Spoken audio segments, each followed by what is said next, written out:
प्रिय विद्यार्थियों, पिछले वीडियो में हमने डिस्कस किया कि अंग्रेज जब भारत में अपनी सत्ता को स्थापित करने जा रहे हैं, अर्थात भारत के कमजोर मुगल सम्राट और कमजोर हो रहे मराठों की स्थिति का फायदा उठाकर वे किस प्रकार भारत में अपना कब्जा जमाने का प्रयास कर रहे हैं, इस पर हमने थोड़ी सी चर्चा की थी। और कुछ चर्चा हमने की थी कि ईस्ट इंडिया कंपनी क्या है, ईस्ट इंडिया कंपनी कैसे भारत आई, और मैंने इस बारे में आपको बताया था कि अंग्रेज भारत में जो आए वो अंग्रेजी सरकार के कोई प्रतिनिधि नहीं है, अंग्रेजी सरकार के सैनिक नहीं है, बल्कि इंग्लैंड में एक कंपनी बनी है जिसमें बहुत सारे लोगों ने पैसा लगाया है। वे ईस्ट इंडिया कंपनी है।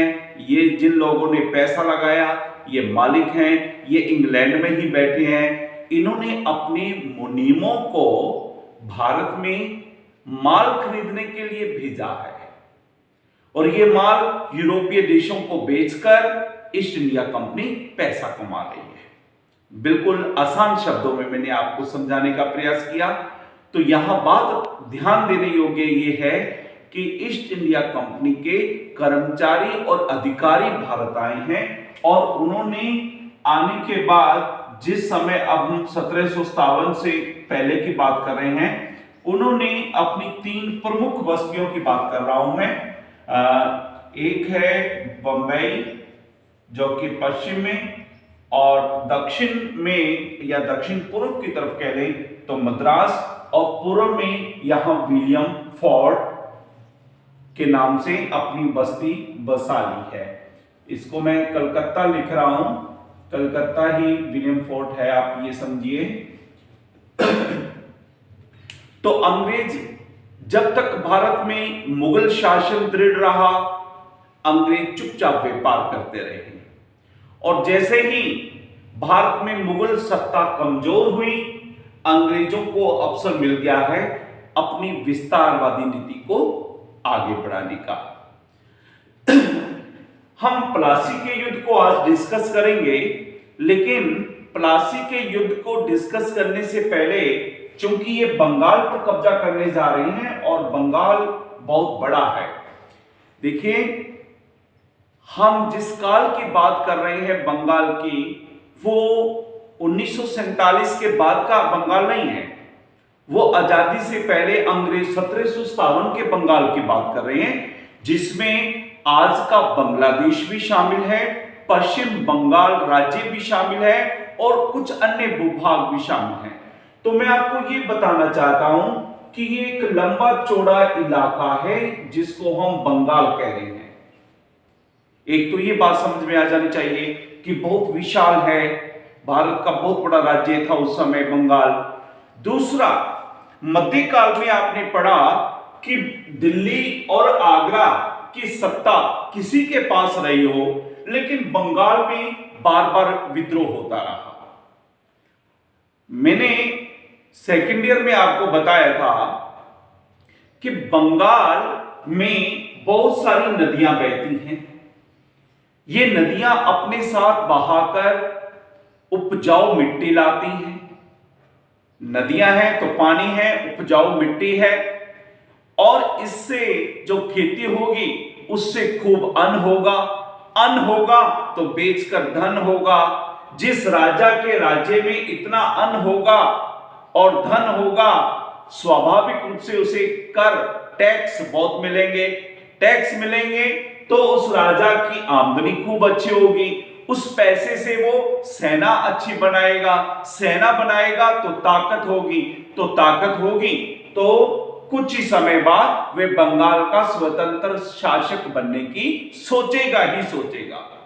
तो ये बंगाल की धरती को वरदान है, क्योंकि बंगाल की मिट्टी बहुत ही उपजाऊ है, इसलिए अन्न है, अन्न से धन है, धन से सेना यानी कि ताकत है, जो उसे स्वतंत्र होने के लिए प्रेरित करेगी। ये मैंने आसान शब्दों में एक छोटा सा तथ्य आपको आपके सामने रखा। हमारा विषय आज का है प्लासी का युद्ध, लेकिन प्लासी के युद्ध को डिस्कस करने से पूर्व थोड़ा सा हमें औरंगजेब से पृष्ठभूमि थोड़ी सी तैयार करनी पड़ेगी। औरंगजेब के काल में मान लीजिए यहां पर आगरा है।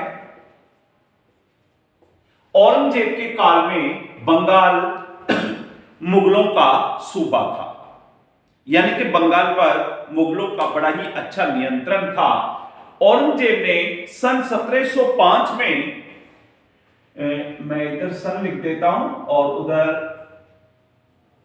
1705 ईस्वी में एक व्यक्ति था जिसका नाम था मुर्शिद कुली खान।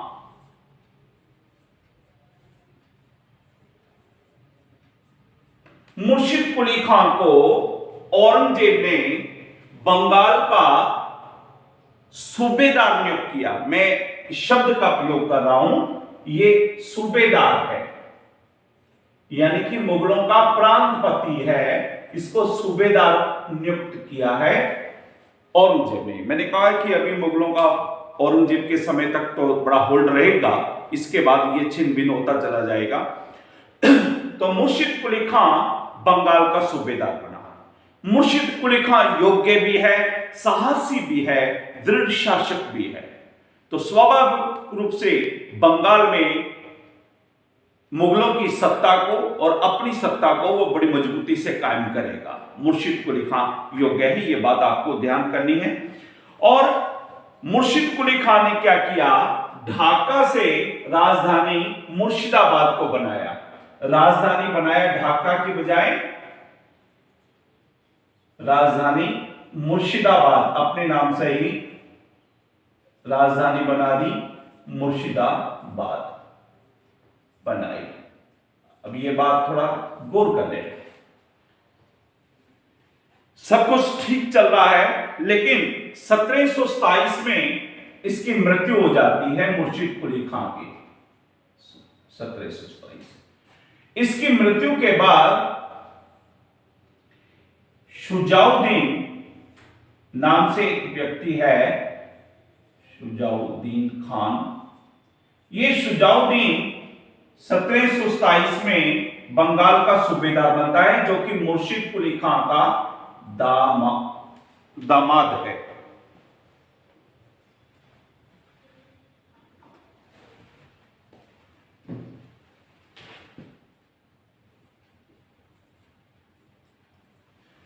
शुजाउद्दीन 1727 में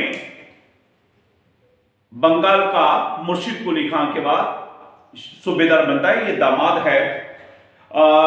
इस 1727 आते आते मुगल सम्राट बहुत कमजोर हो चुके हैं। मुगल दरबार में दलबंदी हो चुकी है, गुटबंदी हो चुकी है, सैयद बंधु छाए हुए थे। इससे पहले एक के बाद एक मुगल सम्राट बनाए जा रहे हैं, हटाए जा रहे हैं। तो मुगलों का पूरा ध्यान तो बेचारों का आगरा और दिल्ली तक सीमित हो गया है, दरबार तक सीमित हो गया है। उन्हें अपने सूबे संभालने का कोई अवसर नहीं मिल रहा है। तो इस स्थिति का लाभ शुजाउद्दीन उठाया और शुजाउद्दीन ने अपने आप को बंगाल का स्वतंत्र शासक घोषित कर दिया। तो बंगाल का स्वतंत्र शासक बन गया है। बात याद रखने की है कि बंगाल 1727 के बाद स्वतंत्र हो गया है, मुगलों के अधीन नहीं रहा है, स्वतंत्र सूबा बन गया है, प्रांत बन गया है।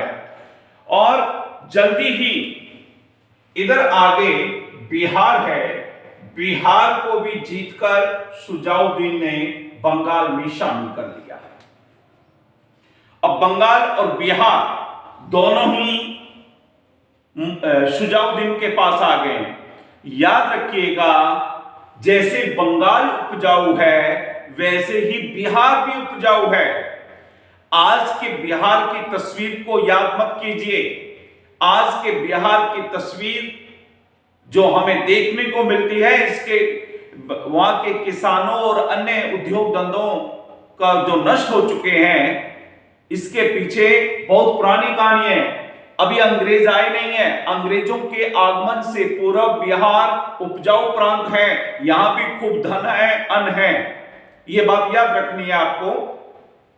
तो बड़ा ही उपजाऊ है, बिहार भी जीत लिया है। अब स्वाभाविक रूप से जब किसी राजा का क्षेत्रफल बढ़ता है तो उसकी आमदनी भी बढ़ जाती है। जितना बड़ा क्षेत्रफल होगा उपजाऊ, उतनी ही आमदनी भी बढ़ जाएगी, इससे राजा की ताकत बढ़ती है। तो बिहार जीतने के बाद अलीवर्दी खान नामक व्यक्ति को 1732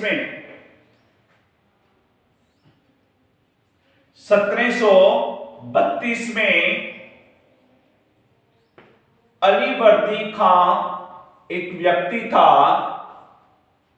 उस व्यक्ति को बिहार का शासन प्रबंधक बना दिया। शासन प्रबंधक बना दिया शुजाउद्दीन ने कि मैं तो बंगाल पर शासन करूंगा, मेरी तरफ से आप बिहार के शासन व्यवस्था को संभालें, यानी कि अपने अधीन वहां सुपरविजन रखने के लिए अलीवर्दी खान को रख दिया है। ठीक है साहब, बिल्कुल सही चल रहा था। 1739 में शुजाउद्दीन की मृत्यु हो जाती है और उसका बेटा सरफराज खान बंगाल का नवाब बनता है, स्वतंत्र सुल्तान बनता है, बंगाल शासक बनता है, बंगाल नवाब कह लीजिए, कुछ भी कह लीजिए। 1739 में शुजाउद्दीन की मृत्यु होती है। सरफराज खान जो उसका पुत्र है शुजाउद्दीन का, वो गद्दी पर बैठता है बंगाल की। अब हम सरफराज खान को छोड़कर वापस अलीवर्दी खान पर आते हैं, थोड़ा सा इसे, क्योंकि यही बंगाल का अब आगे चलकर नवाब बनने वाला है। 1732 में शुजाउद्दीन ने अलीवर्दी खान को बिहार का शासन प्रबंधक नियुक्त किया था। जब ये बिहार का शासन प्रबंधक नियुक्त हो रहा है, उससे थोड़े दिन पहले अलीवर्दी खान की जो तीसरे नंबर की बेटी है, 3 बेटियां हैं, तीसरे नंबर की बेटी के एक बेटा हुआ है, पुत्र हुआ है, जिसका नाम है सिराजुद्दौला। अलीवर्दी खान ने सिराजुद्दौला के जन्म को अपने लिए बड़ा शुभ माना कि मेरे नाती के जन्म लेते ही देखो मेरा प्रमोशन हो गया और मैं बिहार का शासन प्रबंधक बन गया हूं। तो अलीवर्दी खान ने तभी तय कर लिया कि मेरे बाद, इसका कारण आगे बताऊंगा मैं, कि मेरे बाद मेरा उत्तराधिकारी सिराजुद्दौला होगा। सिराज होगा मेरा उत्तराधिकारी, यानी कि जिसको हम सिराजुद्दौला कहते हैं। सिराजुद्दौला को अपना उत्तराधिकारी माना।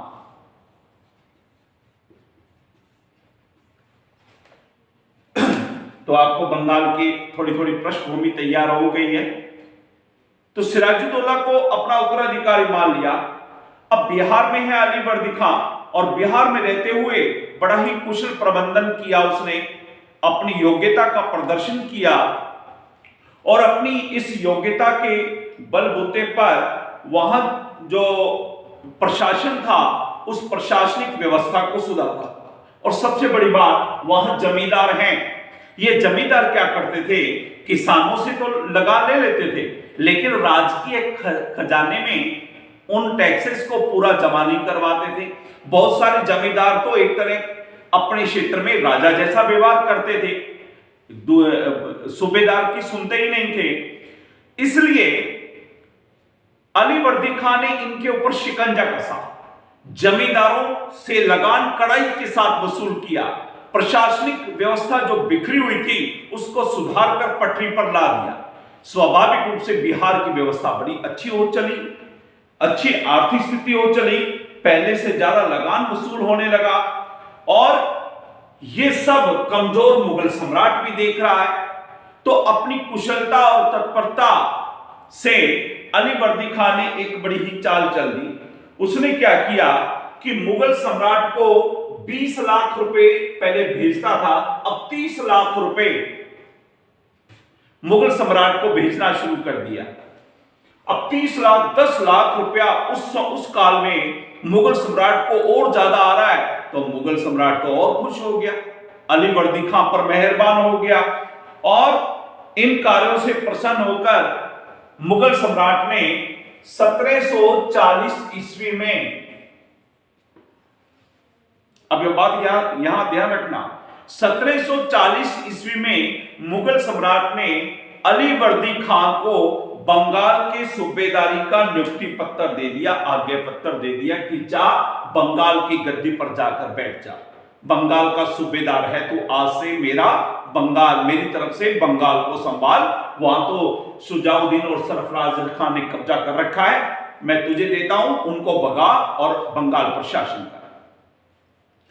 स्वाभाविक रूप से अली वर्दी खां के हाथ में एक कागज का टुकड़ा आ गया, तो अप्रैल 1740 में 40 ईस्वी में गिरिया के युद्ध में, गिरिया एक जगह का नाम है, वहां पर युद्ध हुआ, उस युद्ध में सरफराज खां को परास्त कर दिया, और इस तरह 1740 ईस्वी में अली वर्दी खां बंगाल का, कहने को मुगल सम्राट, लेकिन हकीकत यह है कि वह बंगाल का एक तरह से स्वतंत्र सुल्तान बन गया। इस तरह बंगाल अब अली वर्दी खां के नियंत्रण में आ गया। आज इतना ही, इससे आगे अगले वीडियो में।